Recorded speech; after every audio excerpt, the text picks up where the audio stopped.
Je vous l'annonçais en titre. L'actualité, c'est aussi la Journée internationale des droits de la femme. La cellule genre du Conseil économique, social, environnemental et culturel de Côte d'Ivoire sera bientôt opérationnelle. L'annonce a été faite mercredi au siège de l'institution par son responsable. Suivons les détails avec Issa Badini et Ezekiel Seri.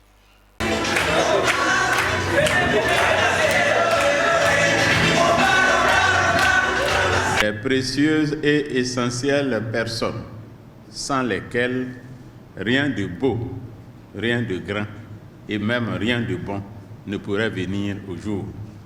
Toutes si rayonnantes, si sublimes et investies de l'élégance. Des pas de danse au plus haut niveau de l'institution dans cette salle des pas perdus du CESEC et une déclaration d'amour. Des pas et des paroles symboliques en cette occasion de la Journée internationale de la femme, mais aussi des annonces pour marquer le coup. Très bientôt, la cellule genre sera opérationnelle dans notre institution. Cette cellule interne sera une sorte de structure de veille, mais aussi d'action, pour nous permettre de prendre en compte les principes fondamentaux de l'approche genre, que sont, entre autres, l'égalité des droits, l'égalité des chances, l'équité, la participation de tous à la prise de décision, la capacité donnée à chacun de se prendre en charge, la transversalité qui reste la prise en compte du genre dans toute politique de développement.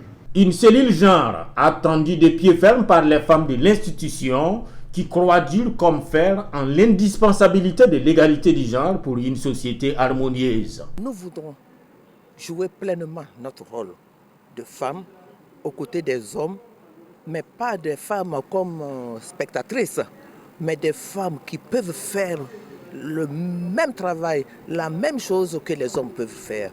Donc c'est ce que nous voulons montrer, nous voulons nous affirmer auprès des hommes que nous pouvons faire les mêmes choses. Une cause épousée même au-delà du cercle des femmes du CESEC. Il faut, briser tous les plafonds de verre pour que la femme qui a autant de potentialités, qui a autant d'aptitudes, qui a autant de capacités que les hommes puisse jouer les mêmes rôles que les hommes. Il est indéniable que la quête perpétuelle de l'amélioration des conditions au niveau de la femme demeure un sujet éminemment important qui mérite qu'au-delà de la célébration de ce jour, c'est-à-dire du 8 mars, qu'on s'y épanche, qu'on y réfléchisse. Selon une étude récente, 37% des femmes n'utilisent pas Internet. Toujours selon cette étude, seulement 20% des femmes travaillent dans les domaines des NTIC. D'où le thème choisi cette année pour un monde digital inclusif, innovation et technologie pour l'égalité des genres.